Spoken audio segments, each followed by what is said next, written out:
Chapter 1. The Arrival. The heavy clang of metal doors reverberates through the stark corridors as Carlos steps into the maximum security prison, his heart racing with fear and uncertainty. A first-time offender at 23, he tries to cling to hope, but the grim environment is overwhelming.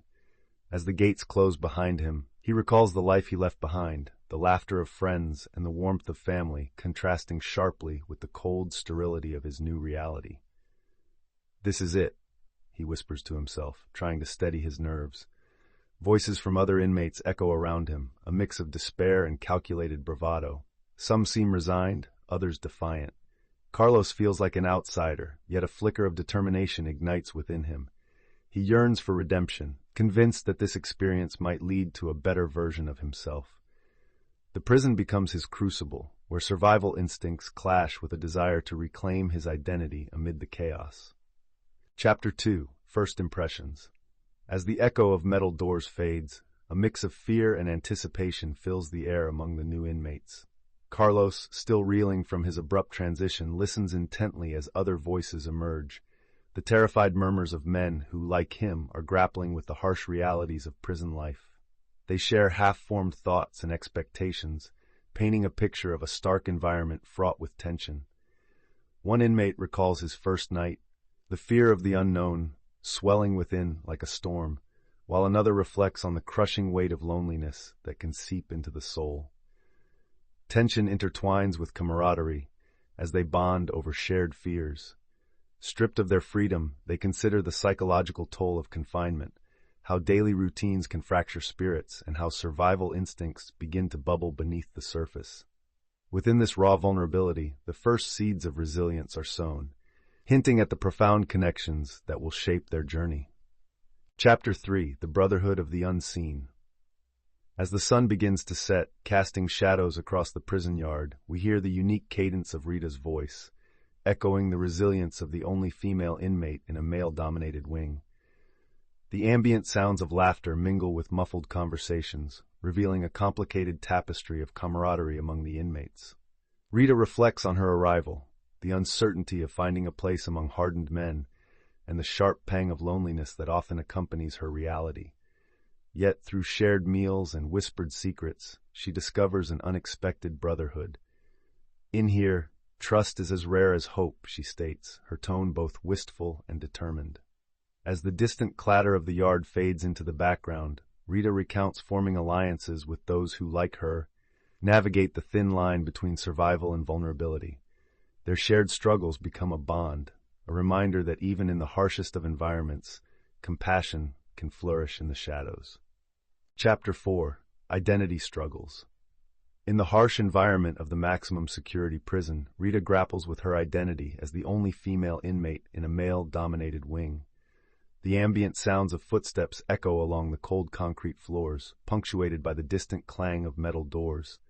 She shares her emotional journey, reflecting on the challenges of asserting her femininity amid an atmosphere saturated with masculinity. Rita narrates the complexities of forming alliances, how trust is both a lifeline and a risk. Her vulnerable voice reveals moments of isolation, yet also sparks of camaraderie when she unexpectedly finds allies who recognize her strength. "We are all fighting battles unseen," she says, expressing the profound connections that can blossom in adversity. Through her story, listeners witness the beauty of friendship forged through shared struggles, the importance of self-acceptance, and the relentless pursuit of identity amidst confinement. The chapter encapsulates the resilience of the human spirit in reclaiming one's sense of self. Chapter 5. The Art of Survival. As the sun filters through the barred windows, Dylan, a seasoned inmate, stands in the corner of the art room, surrounded by a palette of colors and canvases that breathe life into the otherwise gray walls. The soft sound of brushes gliding across fabric fills the air, accompanied by the distant echo of prison life outside. Dylan speaks of how art became his refuge, transforming his pain into powerful imagery. He recounts his own lost dreams, sharing how each stroke on the canvas offers therapy and a means to vocalize experiences otherwise silenced. In this sanctuary, he also sees potential in the younger inmates, mentoring them to find their own voices through creativity. The sound of laughter, encouragement, and inspiration flows as they connect, allowing glimpses of hope to flourish in an otherwise bleak existence. For Dylan, art is not just survival, it's a testament to resilience, a way to resist the darkness that incarceration brings. Chapter 6: Mentorship Through Art.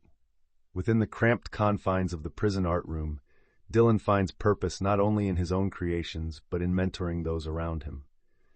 As brushes glide across canvas, he shares his wealth of experience with younger inmates, offering guidance on both technique and the emotional release art can provide. The soft sounds of paint mixing and laughter fill the air, creating an atmosphere of safety amidst chaos. Dylan recounts a young inmate, Jess, who arrives with anger clouding his talent. Through their sessions, Jess learns to channel his fury into vibrant colors, transforming pain into expression. "Art saved me," Jess confides, his voice tinged with newfound hope. Dylan's role as a mentor transcends mere skill. He instills belief in the possibility of redemption. Each stroke of the brush becomes a testament to resilience, illustrating how creativity can forge connections and inspire change, even within the harshest walls. Chapter 7: The Walls Speak. In the dimly lit corner of the prison library, Ella, a passionate inmate with a thirst for knowledge, gathers a group of fellow inmates for their weekly book club. The sound of pages turning fills the air, interspersed with soft murmurs of discussion and the occasional rustle of paper. Ella introduces the theme of legacy, prompting reflections on how each life story contributes to the broader narrative of the prison. "Every book we read, every lesson we learn, adds to our identity," she emphasizes, her voice resonating with conviction. As the group shares their thoughts, the echoes of the prison's past seep through the walls, reminding them of the struggles and turbulent history that have shaped their current lives. The ambient sounds of distant chatter and the clanging of metal doors serve as a backdrop to their conversations about hopes for change and the lessons learned within these concrete confines. Together, they forge a sense of community and understanding, transforming their confinement into a canvas for shared stories and collective growth. Chapter 8: Legacy and Storytelling. As Ella gathers the inmates for their weekly book club, the rustle of pages turning becomes a soothing backdrop to the stories that unfold. Her voice carries a reverence for literature, illustrating how each book serves not only as a refuge but also as a bridge to understanding their shared experiences. "Every story we read mirrors our own," she emphasizes, urging her peers to reflect on their identities in relation to the narratives. The muted echoes of distant conversations reveal a tapestry of lives intertwined in the prison's walls. Ella shares tales of infamous inmates from the past, urging the group to consider how their actions contribute to the prison's evolving legacy. In this moment, the rooms reverberate with revelation. The inmates find comfort in knowing their voices matter, as living stories that add depth to the narrative of life behind bars. Through this collective journey, they discover that they are not defined solely by their crimes, but by the legacies they choose to create moving forward. Chapter 9: The Struggle for Freedom. Mark sits in his stark cell, the weight of his long sentence pressing down on him like the unforgiving concrete walls. His voice, steady yet tinged with vulnerability, reveals the anguish of navigating the complex legal system. "Each day is a fight," he confesses. The sound of metal clinking accompanies his reflections, a reminder of the bars that keep him captive. He discusses his appeal, poring over documents late into the night, the scratch of his pen punctuating his thoughts.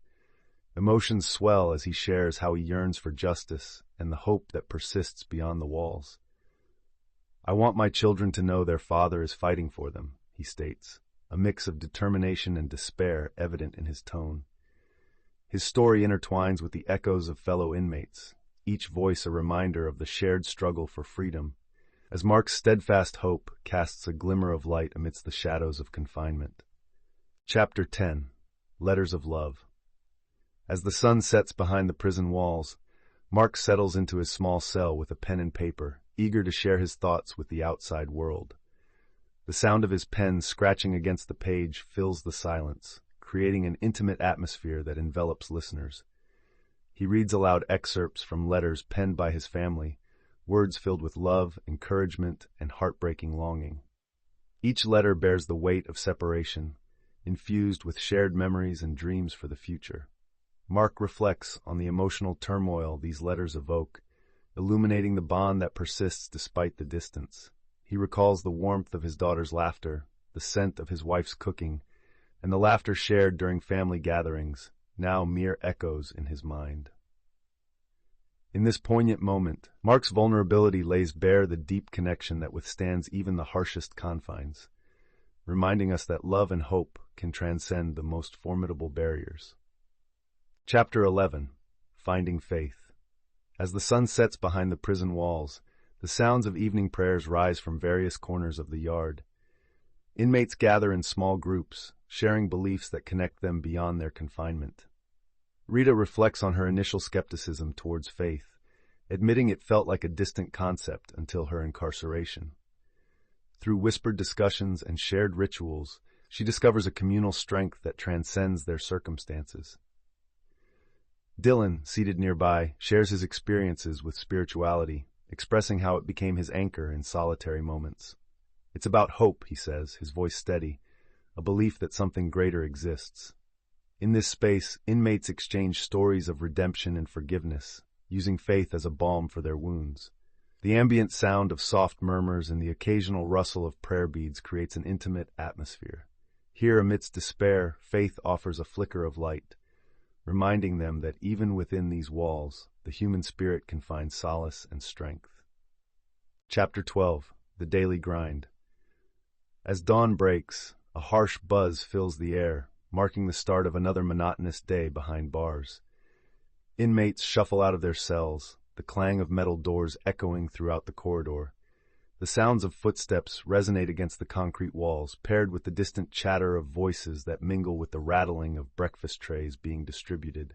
Carlos shares his reflections on the daily routine that governs their lives, emphasizing the routine's duality, a source of comfort, yet a stark reminder of confinement. The morning rolls into structured activity, yard time filled with fragmented games of basketball, the thud of a ball bouncing against the hardened ground, interspersed with snippets of laughter and shouts.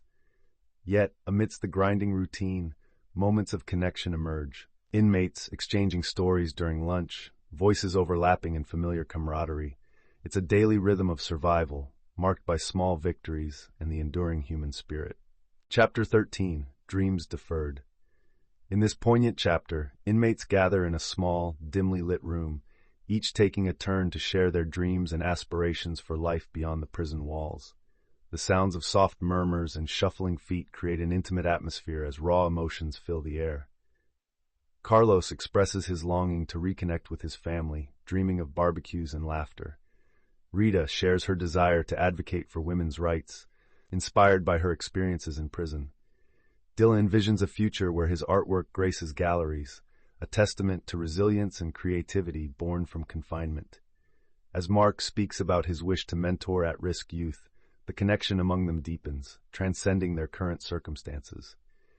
Each story is underscored by the painful recognition of what has been lost, yet they all share a burning hope. Their voices blend into a powerful tapestry of ambition, revealing that even in the darkest places, dreams can ignite a path toward redemption.